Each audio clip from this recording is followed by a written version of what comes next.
Hello cuties, welcome back to my new vlog. ನಾನು ಇವತ್ತು ಏನು ವ್ಲಾಗ್ ಮಾಡ್ತಿದ್ದೀನಿ ಅಂದರೆ ತುಮಕೂರು ಟೆಂಪಲ್ ಸೀರೀಸ್. ನಾನು ಇವತ್ತು ಬಂದಿರೋದು ವೀರಭದ್ರೇಶ್ವರ ಸ್ವಾಮಿ ದೇವಸ್ಥಾನಕ್ಕೆ. ಇದಿರೋದು ದೇವ್ರಹೊಸಳ್ಳಿ ಹತ್ರ. ನಂಗಂತೂ ಹೋಗೋ ದಾರಿನೇ ತುಂಬ ಇಷ್ಟ ಆಯಿತು. ನೋಡಿ ಎಷ್ಟು ಚೆನ್ನಾಗಿದೆ.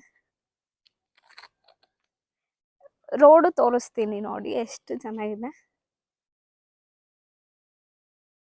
ಹೋಗೋ ದಾರಿನೇ ಇಷ್ಟು ಚೆನ್ನಾಗಿದೆ, ಇನ್ನು ದೇವಸ್ಥಾನ ಎಷ್ಟು ಚೆನ್ನಾಗಿರುತ್ತೆ ಬನ್ನಿ ನೋಡಿ. ಭದ್ರಕಾಳಮ್ಮನವರ ಸಮೇತ ಶ್ರೀ ವೀರಭದ್ರ ಸ್ವಾಮಿ ದೇವಸ್ಥಾನ ಇರೋದು ನಮ್ಮ ತುಮಕೂರಲ್ಲೇ. ನಮ್ಮ ತುಮಕೂರಿಂದ ಜಸ್ಟ್ 14 ಕಿಲೋಮೀಟರ್ಸ್ ದೂರದಲ್ಲಿರುವ ದೇವರಹೊಸಳ್ಳಿಯಲ್ಲಿ. ಇದು ಬೆಟ್ಟ ಗುಡ್ಡದ ಮತ್ತೆ ಪರಿಸರದ ಮಧ್ಯೆ ಇದೆ. ಇಲ್ಲಿವರೆಗೂ ನಿಮಗೆ ಓನ್ ವೆಹಿಕಲ್ಲೇ ಬರುತ್ತೆ. ಇಲ್ಲಿಂದ ಮುಂದೆ ನೀವೇ ನೆಡ್ಕೊಂಡು ಹೋಗ್ಬೇಕು. ಸ್ವಲ್ಪ ಸ್ಟೆಪ್ಸು, ಸ್ವಲ್ಪ ಈ ಥರ ನೆಡ್ಕೊಂಡು ಹೋಗಕ್ಕೆ ಜಾಗ ಇದೆ. ಎಂಟ್ರೆನ್ಸ್ ಅಲ್ಲೇ ಬಸವಣ್ಣ ಇಟ್ಟಿದ್ದಾರೆ, ಚೆನ್ನಾಗಿದೆ. ಚೆನ್ನಾಗೂ ಮೇಂಟೈನ್ ಮಾಡಿದ್ದಾರೆ.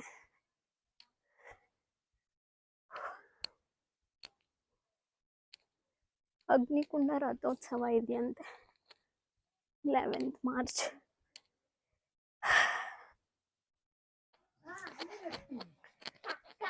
ನಂಗಂತೂ ದೇವಸ್ಥಾನಕ್ಕೆ ಬರೋದಂದ್ರೆ ತುಂಬಾ ಇಷ್ಟ.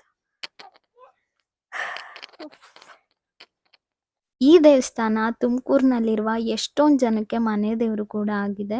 ಫೆಬ್ರವರಿ 24ನೇ ತಾರೀಕು ಇಲ್ಲಿ ಕಂಬ ಸ್ಥಾಪನೆ ಕೂಡ ಮಾಡ್ತಿದ್ದಾರೆ. ಅದೇ ಥರ ಮಾರ್ಚ್ 11ನೇ ತಾರೀಕು ಅಗ್ನಿಕುಂಡ, ಮಾರ್ಚ್ 12ನೇ ತಾರೀಕು ರಥೋತ್ಸವ ಕೂಡ ಇದೆ. ನೀವೇನಾದರೂ ತುಮಕೂರಿನವರಾಗಿದ್ದರೆ ಈ ಈವೆಂಟ್ನ ಮಿಸ್ ಮಾಡದೆ ಅಟೆಂಡ್ ಮಾಡಿ, ತುಂಬ ಚೆನ್ನಾಗಿರುತ್ತೆ.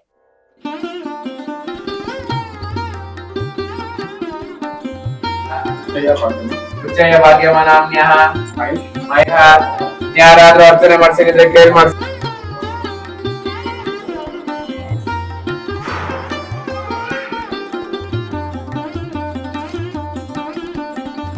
ಈ ದೇವಸ್ಥಾನ ಇರೋದು ಬೆಟ್ಟದ ಮೇಲೆ. ಬ್ಯಾಕ್ ಗ್ರೌಂಡ್ ನೋಡಿ ಎಷ್ಟು ಚೆನ್ನಾಗಿ ಕಾಣಿಸುತ್ತೆ. ನಾವೇನಾದ್ರೂ ಝೂಮ್ ಮಾಡಿದ್ರೆ ಅಲ್ಲಿ ಮಂದಾರಗಿರಿ ಹಿಲ್ಸ್ ಕೂಡ ಕಾಣಿಸ್ತಿದೆ. ನಾನು ಝೂಮ್ ಮಾಡಿ ನಿಮಗೆ ತೋರಿಸ್ತೀನಿ. ಸರೌಂಡಿಂಗ್ಸು ತುಂಬ ಗ್ರೀನರಿ ಆಗಿದೆ.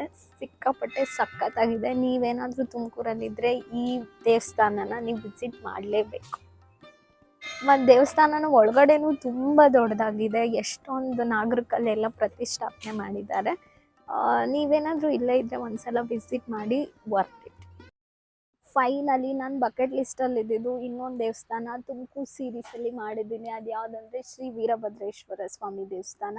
ನಂಗಂತೂ ಸಿಕ್ಕಾಪಟ್ಟೆ ಇಷ್ಟ ಆಯಿತು. ಒಳಗಡೆನೂ ತುಂಬ ದೊಡ್ಡದಾಗಿದೆ ದೇವಸ್ಥಾನ. ನಾನು ಲಾಸ್ಟ್ ಟೈಮ್ ನಿಮಗೆ ಮೃತ್ಯುಂಜಯ ಸ್ವಾಮಿ ದೇವಸ್ಥಾನ ಮಾಡಿದ್ನಲ್ಲ, ಅದರಲ್ಲೇ ಲೆಫ್ಟ್ ಸೈಡ್ ಇದೆ ಫಸ್ಟು ದೇವಸ್ಥಾನ ಸಿಗುತ್ತೆ. ನೀವೇನಾದರೂ ತುಮಕೂರಲ್ಲಿದ್ದರೆ ಈ ದೇವಸ್ಥಾನನ ಮಿಸ್ ಮಾಡದೆ ವಿಸಿಟ್ ಮಾಡಿ, ಸಿಕ್ಕಾಪಟ್ಟೆ ಚೆನ್ನಾಗಿದೆ. ಈ ವಿಡಿಯೋ ತುಂಬ ಶಾರ್ಟ್ ಆಯಿತು ಅನಿಸುತ್ತೆ. ಇಷ್ಟು ಹೇಳಿ ನಾನು ಈ ವಿಡಿಯೋನ ಎಂಡ್ ಮಾಡ್ತಿದ್ದೀನಿ. Thank you for watching. Love you all. Bye.